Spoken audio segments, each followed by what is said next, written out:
We are up to our necks in hypocrites, and we are up to our necks in neocons, and one of the presidential wannabes has dropped out. Stay tuned, everybody.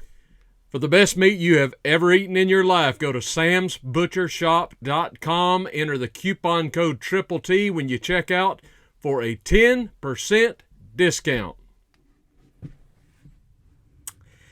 And a good Monday to you all. Hello, everybody. I am Trailer Trash Tim. How's your mama and them? I'm so glad you have joined me here today. Thank you so much for showing up for the show today. We got a lot to cover, so let's get going, okay? First of all, I got to start with some bad news. Hang on, I need to find my crying towel. Hold on, bear with me, folks. I'm all choked up. We've got somebody who's dropped out of the presidential contest. You know, we got a field of, I don't know, how many, 6, 8, 10 GOP wannabes who want to be the next president. They want to be the one to get the nomination to challenge Sleepy Joe for the presidency. Well, one of them is dropped out, and that would be the funeral director. That's right. Former Vice President Mike Pence has called it quits. He's out of here. He gave a speech was it Saturday?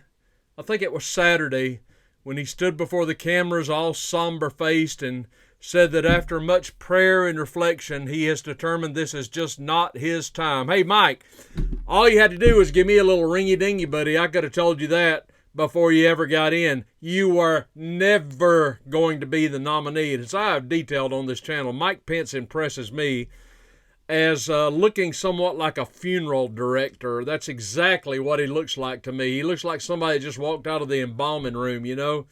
Well, Pence is out. He's no longer in the race, so that shrinks the field now. I guess we've just got who? DeSantis, Haley, Chris Christie, Ramaswamy.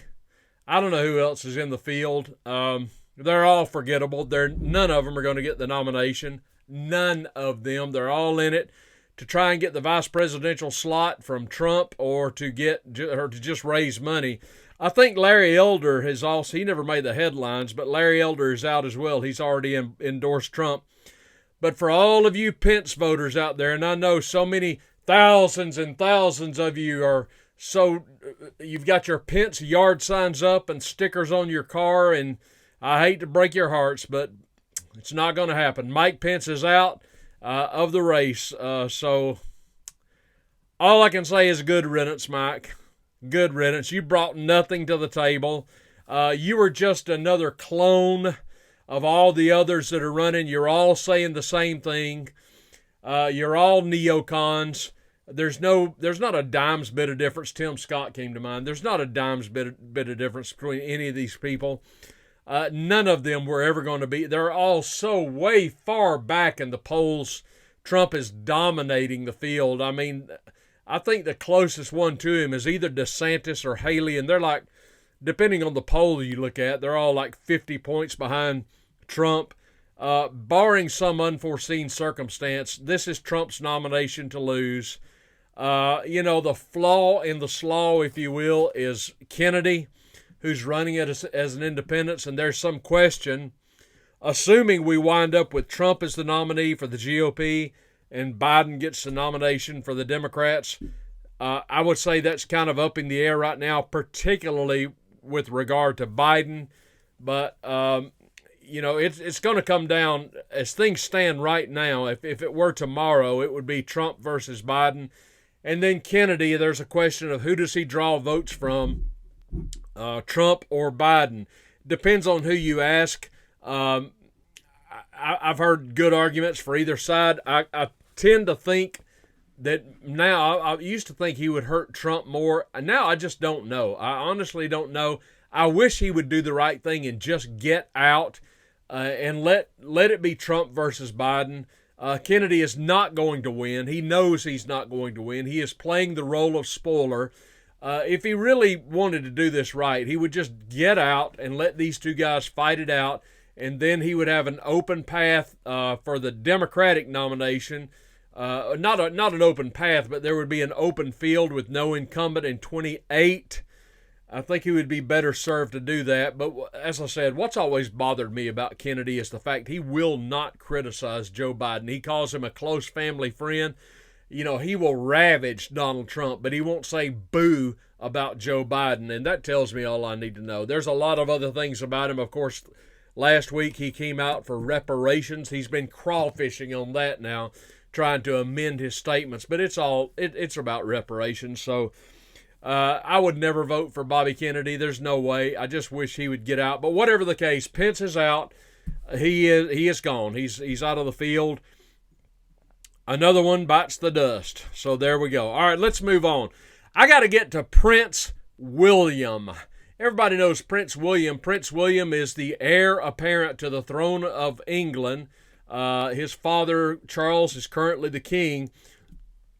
But Prince William has developed an award, a prize, and it is called the Earthshot Prize Award.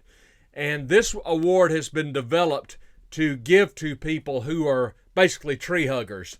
This award is given to various individuals who toe the line, the party line, with regard to climate change, the climate change agenda, which used to be called something else, if you recall. It used to, I don't think I can say the phrase because of YouTube, but I'll give you the initials, MMGW.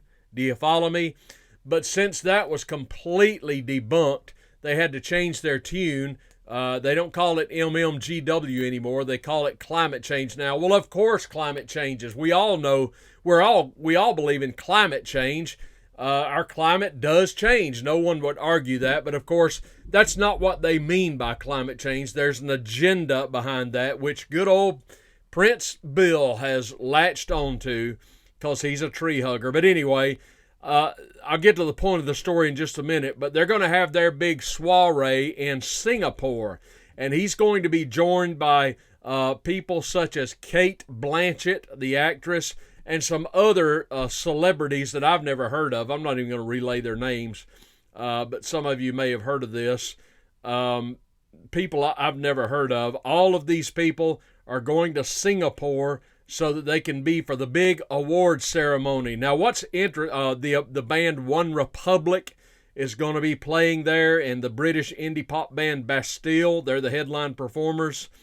And all of these, the arts and croissant crowd, the wine and cheese crowd, they're all going to Singapore for Prince William's big Earthshot Award ceremony. And they're all going to pat each other on the back, and they're all going to tell each other how great they are. All the pretty people are going, and they get a chance to rub shoulders with Prince William and his wife. What's her name? I forget. It's not Betty. I don't know what her name is. But here's the point of the story. Everybody is going to Singapore for the big award ceremony. But let me ask you a question. How do you think they're all getting to the award ceremony? They ain't hitchhiking. They're not swimming. No, they're not driving. They're all driving in or flying in on big gas-guzzling jets into Singapore. That's right, baby. These people are such hypocrites. It is astounding to me. I don't know whether Lurch is going or not. John Kerry, he'd probably be offended if they hadn't invited him, but I don't know if he's going or not. I didn't see his name on the guest list. My name's not on the guest list. Are any of you going to the Earthshot Award in Singapore? I'm outraged. I haven't been invited. Well, I don't know why I didn't get my invite. My goodness gracious, I'd be willing to fly over to Singapore, but I haven't been invited. But that's the point of this whole deal. Rush Limbaugh used to call these people good time plastic banana, good time rock and roll people. They're so phony. They're all into platitudes and patting each other on the back and hobnobbing with each other, the rich and famous and pretty and powerful. And they just get to rub shoulders with each other and stay in 5-star hotels and fly there in big gas-guzzling jets and tell each other how great they are and all the good work they're doing to save the planet. Come on, man. Give me a break. It's so phony. It's just, I can't stand it. I like real people. I like my I like you guys. You guys are real people that are watching this today. You know, if we had to get together, it'd be at probably a steakhouse or something like that over a rip-roaring fire or something. I don't know. But I'm just up to my neck with these phony people who, you know, they come from wealth and privilege. And I got no problem with wealth. I'm not eating up with envy or anything. If you're wealthy, hey, God bless you. Good for you. You worked hard and you got it. But these people are so phony. They live in an upper crust class that nobody else can get into. And, you know, they look down their noses at all of us common people, you know. And I'm like, oh, whatever, man. Just go to Singapore and just stay there for all I care. All right, let me move on. It is. I want to get back to the neocons real quick. We're up to our necks in these phony tree huggers. We're also up to our necks in neocons. The GOP is mostly populated with neocons. What is a neocon? A neocon is a person who cannot go to bed at night unless they're confident we are dropping bombs somewhere. We're at war somewhere. Never mind the fact we don't need to be. Never mind the fact it has nothing to do with the safety and security of our own nation. We've just got to be involved in some war, some conflict around the world, don't you know? Because if we're not, then they just can't stand it. So the GOP field, all these people running for president, the Tim Scotts, the Ron DeSantis, the neocon Nikki Haley, bless her cotton-picking heart, who maybe not Ramaswamy. He might be exempt from this. I'm not sure. But by and large, certainly Chris Christie. By and large, all these people are neocons. And, of course, the opposition, Joe Biden, he's certainly a neocon. The whole field, for the most part, is just a bunch of neocons. There would be no change in American foreign policy should any of these people assume the presidency. The one exception to this, besides possibly Ramaswamy, would be Donald Trump. And that's what I want to point out here, because all these people are saying we stand in allegiance with Israel. You know, that's fine. You can be for whoever you want to be. But when you get to this level, of course, it begins to affect your policy, your foreign policy. And your foreign policy has the potential to get its way into the pocketbooks of the people who have to finance these worldwide disasters. But Donald Trump is somewhat different. If you will recall when he was president, and even now when people ask him about the Ukraine war, Donald Trump basically does not commit to Ukraine or Russia. Donald Trump just says, I want the fighting to stop. I applaud that. That's a good attitude to have. That's a good position to have on these wars. When it comes to what's going on with Israel and Palestine and Hamas and all this that's going on over there, what is the best policy to have if you are an American or a Canadian or you're in the Western Europe? What should be your attitude toward all this?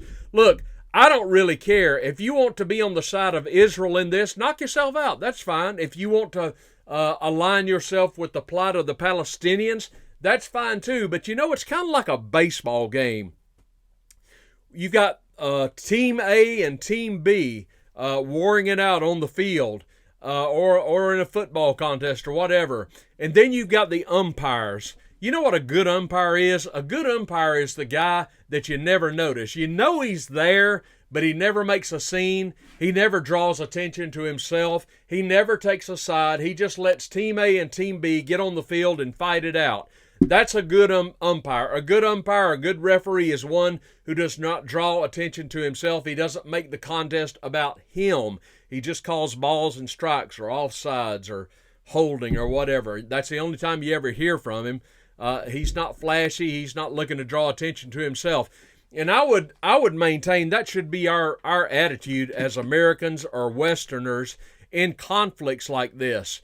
When it comes to Russia and Ukraine, I know how I feel about it. When it comes to Israel and Palestine, I know how I feel about it. But the best thing for us to do, as far as I'm concerned, is just stay neutral, not get involved, and let these countries resolve their differences without our input. Would that not be the best policy for America? Wouldn't we save a heck of a lot of money if that were our attitude?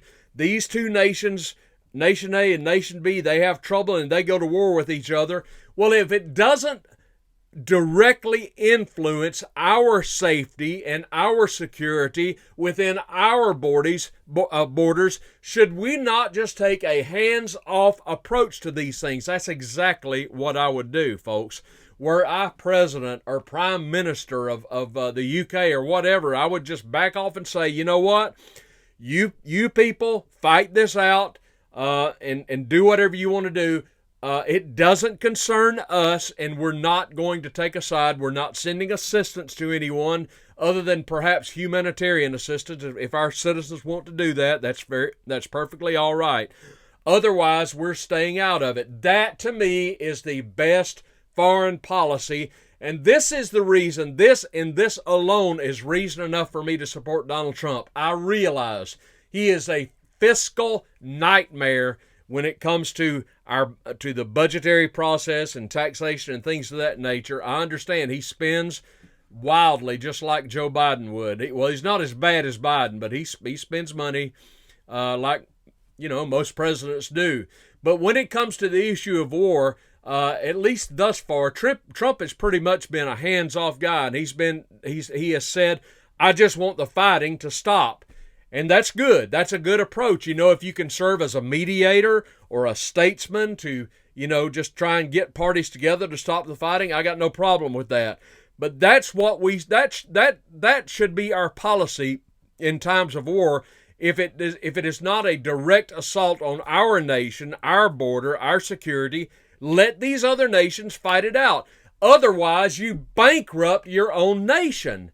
And that's just not what we need to be doing. And to that end, the newly elected Speaker of the House, who right now I am greatly disappointed in this guy, I got to tell you, Mike Johnson spoke to an outfit called the Republican Jewish Coalition over the weekend, and he said this, quote, "We are going to stand like a rock with Israel."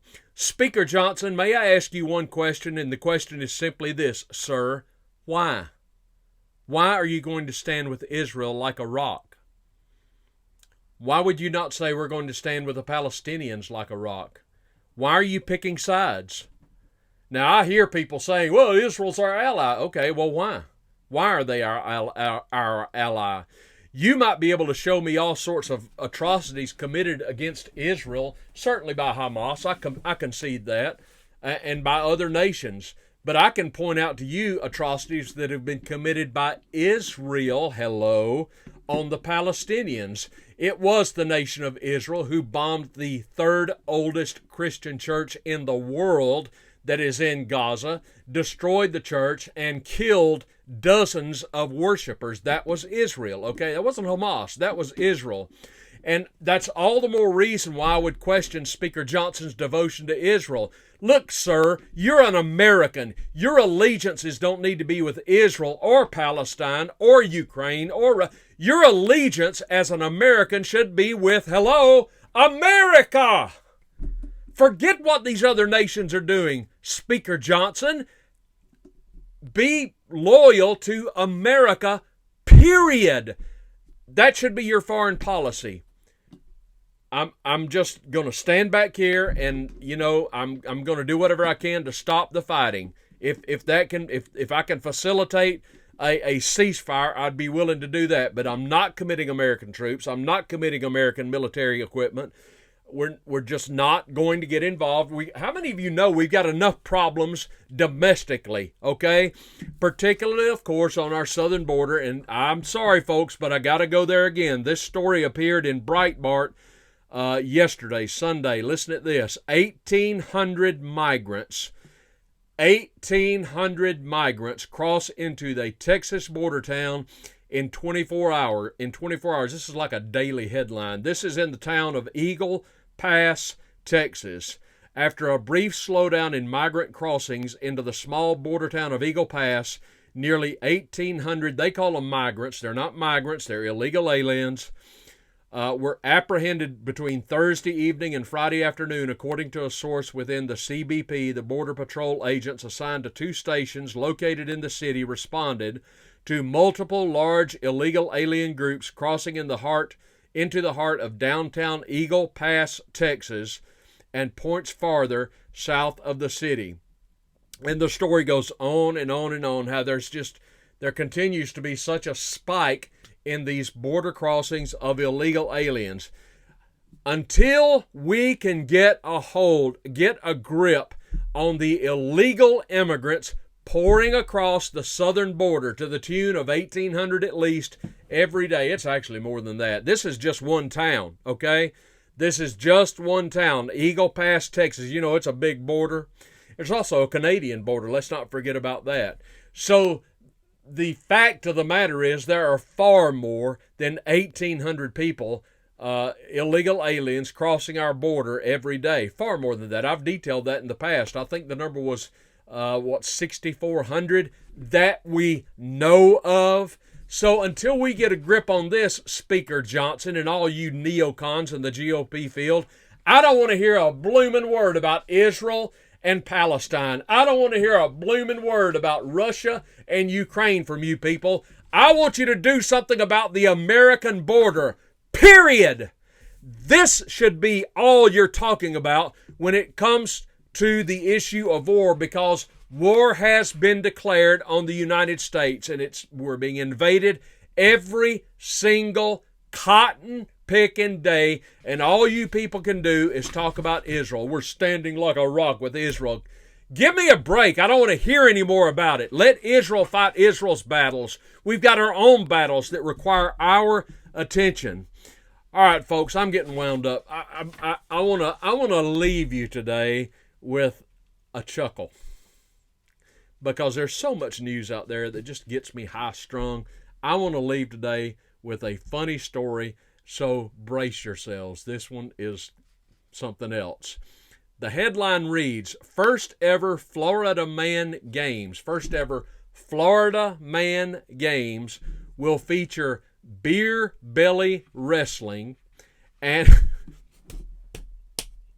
bear with me. The first ever Florida Man Games will feature beer belly wrestling and the evading arrest obstacle course.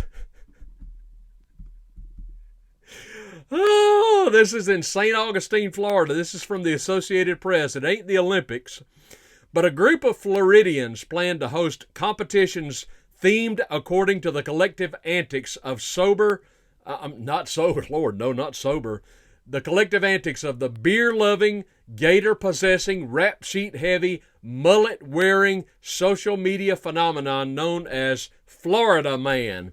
Organizers of the Florida Man Games describe the competition as the most insane athletic showdown on earth. I got to sign up for this. The games will poke fun at Florida's reputation for producing strange news stories involving guns, drugs, booze, and reptiles, or some combination of the four. Listen to this. Among the contests planned for next February in St. Augustine, according to organizers, are the